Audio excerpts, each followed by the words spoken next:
Assalamualaikum warahmatullahi wabarakatuh. Halo semuanya, saya Putri Wulandari dengan nomor NPM 2018 015 000655 dari kelas R7F, jurusan Bimbingan dan Konseling Universitas Indraprasta PGRI tahun ajaran 2018-2019. Pada video kali ini saya akan menyampaikan materi berkenaan transgender yang dimana termasuk ke dalam populasi khusus. Video ini dibuat guna memenuhi salah satu tugas individu saya dalam mata kuliah konseling populasi khusus dengan dosen pengampu Ibu Anggia Epitarini MPD. Sebelumnya saya ucapkan mohon maaf apabila ada kekurangan dan kesalahan dalam video ini. Selamat menyaksikan. Seringkali kita mendengar kata transgender, tapi kita belum memahami betul apa artinya. Seringkali dari kita menganggap bahwa transgender adalah suatu penyakit kesehatan mental. Tapi apakah benar adanya? Mari kita sama-sama perhatikan pembahasan berikut ini. Menurut Walter Bochting, seorang profesor di bidang medikal psikologi, transgender berarti memiliki identitas kelamin yang berbeda dengan yang dimiliki sejak lahir.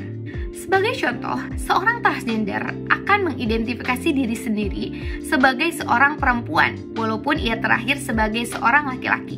Ini berbeda dengan orientasi seksual. Dahulu kala, sebenarnya hingga saat ini, transgender masih belum diterima secara sosial. Diskriminasi larangan mempekerjakan transgender berakibat kemiskinan, kualitas hidup yang kurang layak, hingga kekerasan yang berujung kematian masih sering kali terjadi, sehingga membuat mereka merasa tidak diinginkan dan tidak diterima. Bahkan, perilaku tidak adil pada transgender juga terjadi di dalam komunitas LGBT itu sendiri. Seperti di Swedia, salah satu negara yang mengklasifikasikan homoseksualitas sebagai penyakit mental dan diprotes oleh masyarakatnya dengan tidak masuk kerja dengan alasan sedang sakit, sedang merasa sedikit homoseksual. Pada tahun 1980 di dalam buku Diagnostic and Statistical Manual atau DSM mencatat transgender sebagai suatu bentuk gangguan yang diidentifikasikan sebagai gangguan identitas gender atau Gender Identity Disorder. Kriteria untuk gangguan ini dimasukkan ke dalam DSM demi mengidentifikasikan dan mengklasifikasikan orang-orang sebagai seorang transgender. Tidak hanya itu, WHO juga memiliki peran dalam mengklasifikasikan transseksualisme ini di dalam daftar global kondisi psikis mereka, yang disebut sebagai International Statistical Classification of Disease and Related Health Problem, disebut juga sebagai ICD, di mana menjadi seorang transgender dianggap sebagai seseorang yang mengidap penyakit mental. Namun, di versi terbaru ICD oleh WHO, transgender sudah tidak termasuk ke dalam gangguan kesehatan mental.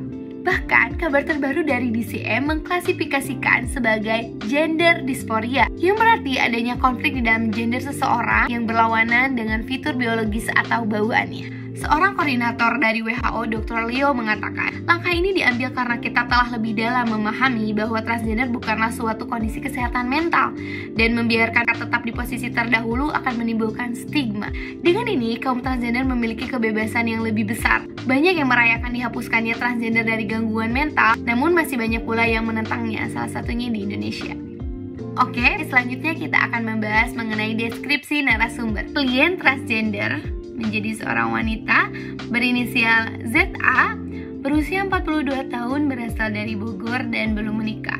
Saat ini ZA tengah berada di dalam komunitas LGBT di daerah Depok, di mana yayasan ini membantu penyintas HIV atau AIDS yang terpapar dari hubungan seksual sesama jenis. ZA memang amat rajin berkecimpung di komunitas ini. Selain panggilan jiwa akan kepeduliannya terhadap sesama, ZA juga merasa dirinya nyaman berada di lingkungan tersebut karena menjadi tempat untuknya bertemu dengan teman-teman satu frekuensi. ZA tidak hanya berkecimpung di dalam yayasan tersebut saja, namun ZA juga memiliki usaha lain untuk mata pencahariannya sebagai seorang transgender dengan menjual berbagai macam barang melalui kanal media sosial miliknya. Barang yang dijualnya pun cukup beragam, dimulai dari spray hingga pakaian. ZA tidak merasa berbeda dalam lingkungannya saat ini. Berbeda dengan dirinya beberapa tahun silam, merasa terpenjara di dalam sebuah lingkaran yang tidak bisa menerima dan tidak menginginkannya. Hingga akhirnya di tahun 2009 ZA memberanikan diri untuk keluar dari rumahnya dan memulai hidup baru di Jakarta seorang diri. Seiring berjalannya waktu, ternyata ZA merasa jauh lebih nyaman memposisikan dirinya sebagai seorang perempuan yang dimana ia dilahirkan sebagai seorang laki-laki. Akhirnya niat dan tekad ZA sudah bulat dan membuat dirinya menjadi wanita seutuhnya dengan melakukan operasi. Hingga kini ZA telah menjadi seorang transgender kurang lebih 20 tahun. Selanjutnya, permasalahan yang sering muncul.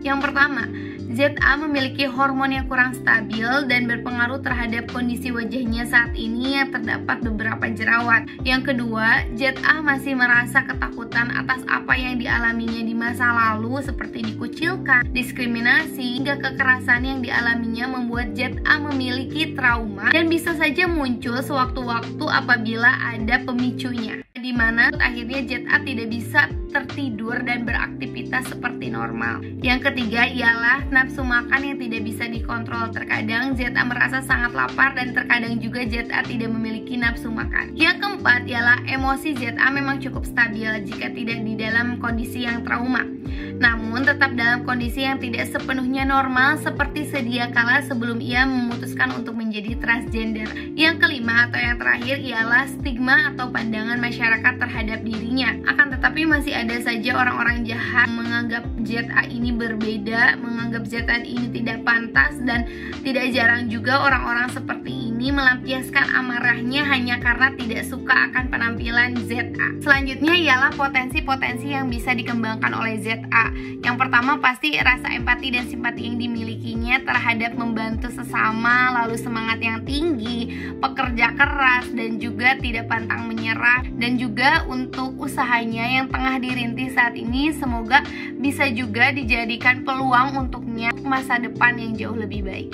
Selanjutnya ialah layanan BK yang tepat bagi ZA. Yang pertama ialah konseling religiusitas, di mana menggunakan pendekatan agama dalam konselingnya. Walaupun pada dasarnya memang ZA sudah memilih atau menentukan jalan hidupnya sebagai seorang transgender wanita, akan tetapi kita tidak serta-merta kehilangan kesempatan untuk membantu klien kembali menjadi normal dengan bantuan kolaborasi dengan pemuka agama, pemuka adat, sehingga dapat memperkuat nilai-nilai juga norma-norma keagamaan yang mungkin semulanya sudah terlupakan.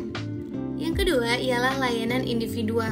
Pada layanan individual kali ini sebetulnya sama saja seperti layanan individual pada umumnya, akan tetapi konselor diharapkan dapat memberikan informasi lebih mengenai seksualitas, orientasi, dan juga identitas gender kepada klien secara harfiah. Namun tetap harus diperhatikan bagaimana cara menyampaikannya dan menggunakan komunikasi yang biasa dilakukan oleh klien agar klien merasa nyaman dan percaya kepada konselor. Yang ketiga ialah layanan penguasaan konten, di mana klien diharapkan dapat mengembangkan kemampuan yang dimilikinya sehingga dapat terhindar dari hal-hal yang negatif. Yang keempat ialah bimbingan konseling kelompok, di mana bimbingan kelompok ini dilakukan dalam format yang lebih kecil, berkisar antara 10 dan 15 orang. Dengan demikian, pembahasan akan jauh lebih fokus dan konselor mendapatkan keuntungan mengetahui sudut pandang dari masing-masing klien tentang topik transgender ini. Yang terakhir ialah alih tangan kasus. Alih tangan kasus ini dilakukan apabila konselor merasa tidak mampu atau di luar kuasa dari konselor, sehingga konselor dapat melakukan referral dengan profesi ahli lainnya yang sesuai dengan kebutuhan dari klien. Baik, itu saja yang dapat saya sampaikan dalam video kali ini. Kurang lebihnya saya mohon maaf. Semoga informasinya dapat bermanfaat, khususnya untuk saya dan umumnya untuk teman-teman semuanya. Wassalamualaikum warahmatullahi wabarakatuh.